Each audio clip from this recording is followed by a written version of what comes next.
In this example, we're going to factorise 2x squared plus 3x minus 20. And this time we have a 2 as the coefficient of x squared that isn't a common factor of all the other coefficients. That is, it isn't a factor of 3, but it is a factor of negative 20. But because it isn't common to all of them, we can't just take it out the front.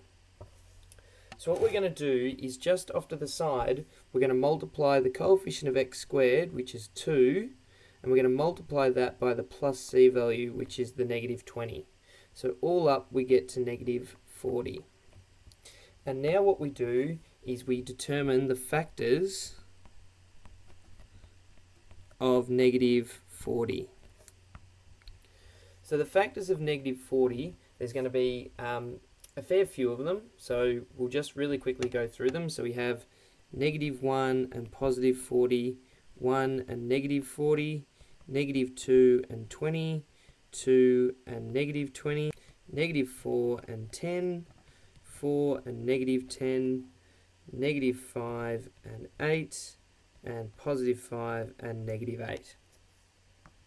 So the next part in this factorisation is to add up each of these possible factors of 40 and see which ones add together to give positive 3x, or the value or the coefficient in front of the x. We need it to add together to give 3.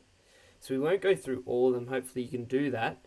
I'll just point out the one that is correct. So we have negative 5 plus 8 gives 3. So they are the pair of numbers that we're going to use to help factorise this expression. So in these more complex ones, the next thing we're going to write out is the expression 2x squared, and the plus 3x we're actually going to write as minus 5x plus 8x.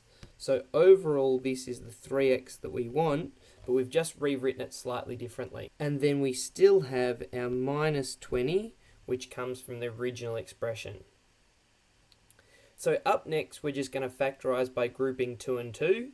So if I just go in this order, we have 2x squared minus 5x, and the highest common factor of those two terms here, if I just put a little box around that, the highest common factor of that is just x, and if we bring that out, we're left with 2x minus 5.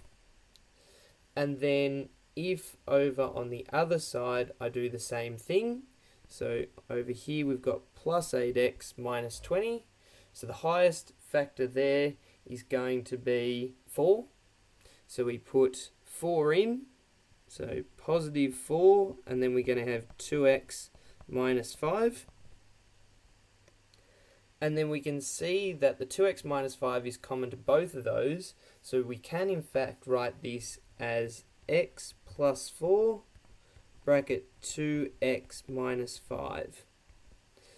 So that will turn out to be the factorised expression, and we can just check that that's the case by multiplying each term out. So if we quickly do that, we'll get x times 2x, which will give the 2x squared, and then we'll have x times negative 5, so we'll have negative 5x, then we'll have plus 8x, and then lastly we'll have 4 times negative 5, which is the negative 20.